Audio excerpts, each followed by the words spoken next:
tentang kepailitan dan PKPU.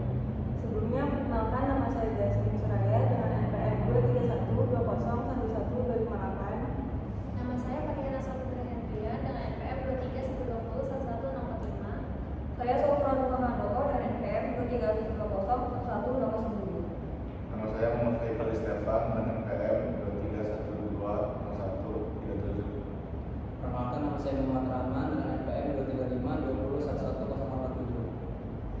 Oke, jadi di sesi diskusi kali ini kita bakal bahas tentang PKPU atau penundaan kewajiban pembayaran utang.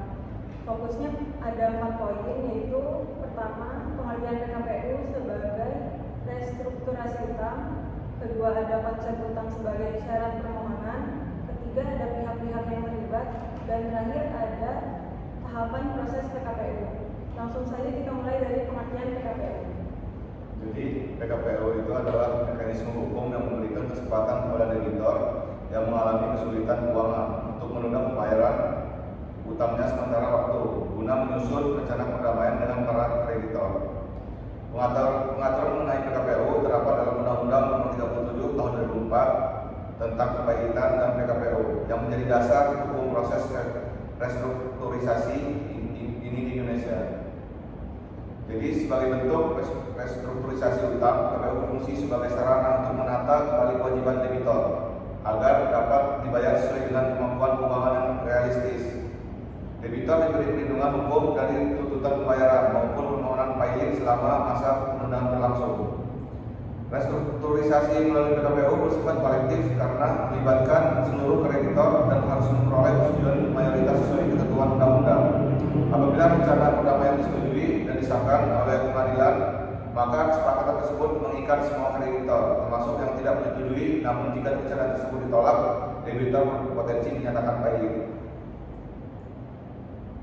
Oke, lanjut. Sekarang kita bahas soal utang sebagai syarat dalam permohonan PKPU.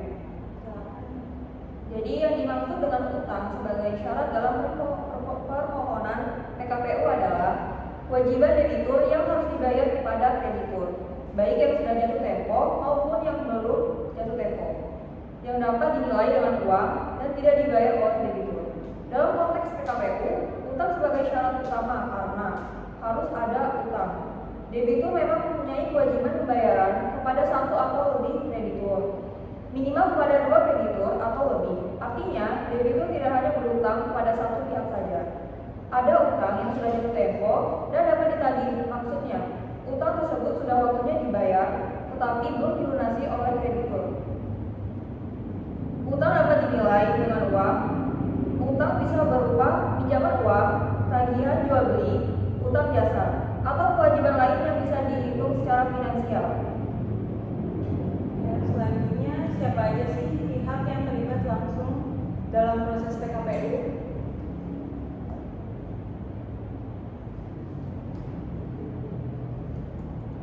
Jadi ada beberapa pihak penting yang terlibat di dalam PKPU. Yang pertama ada debitor, yakni pihak yang mengajukan atau dimohonkan untuk melakukan PKPU itu sendiri. Selanjutnya adalah pihak kreditor, yakni pihak yang punya piutang terhadap si debitor. Lalu ada pengurus, yakni yang ditunjuk pengadilan untuk membantu debitor mengurus harta selama PKPU berlangsung. Lalu ada hakim pengawas, yakni adalah hakim yang mengawasi jalannya proses PKPU. Yang terakhir ada pengadilan niaga, adalah yang memeriksa dan memutus permohonan PKPU.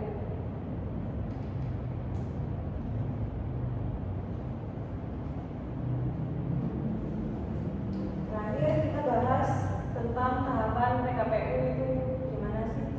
Jadi tahapan dalam proses PKPU yang pertama, pengajuan permohonan PKPU. PKPU diajukan ke pengadilan niaga oleh debitor atau kreditor. Syaratnya, debitor memiliki lebih dari satu kreditor dan tidak mampu atau diperkirakan tidak mampu membayar utang yang telah jatuh tempo. Yang kedua, PKPU sementara. Pengadilan memberikan PKPU sementara paling lama 45 hari, serta menunjukkan hakim, pengawas, dan pengurus.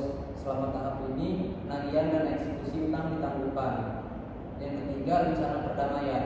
Debitor menyusun dan menyampaikan rencana perdamaian kepada para kreditor sebagai bentuk restrukturisasi utang. Yang keempat, rapat kreditor dan PKPU tetap. kreditor membahas dan memberikan suara atas rencana perdamaian. Jika disetujui, PKPU dilanjutkan menjadi PKPU tetap dengan jangka waktu maksimal 270 hari. Yang kelima, pengesahan perdamaian. Jika rencana perdamaian disetujui, pengadilan mengesahkannya. Perdamaian mengikat seluruh kreditor. Yang keenam, pelaksanaan atau pilot. Jika perdamaian dilaksanakan, PKPU berakhir. Jika debitur lalai, perdamaian dapat dibatalkan dan debitur dinyatakan pilot. Oke, singkat saja itu penjelasan dari kelompok kami. Sebagai itu dapat kami simpulkan bahwa PKPU merupakan mekanisme hukum yang memberikan kesempatan pada debitur untuk melakukan restrukturasi utang melalui rencana perdamaian dengan kreditor sebagai alternatif sebelum kepilotan. Demikian pemaparan dari kelompok kami. Mohon maaf bila terdapat kekurangan. Terima kasih atas perhatian Bapak Ibu dan teman-teman. Assalamualaikum warahmatullahi wabarakatuh. Waalaikumsalam warahmatullahi wabarakatuh.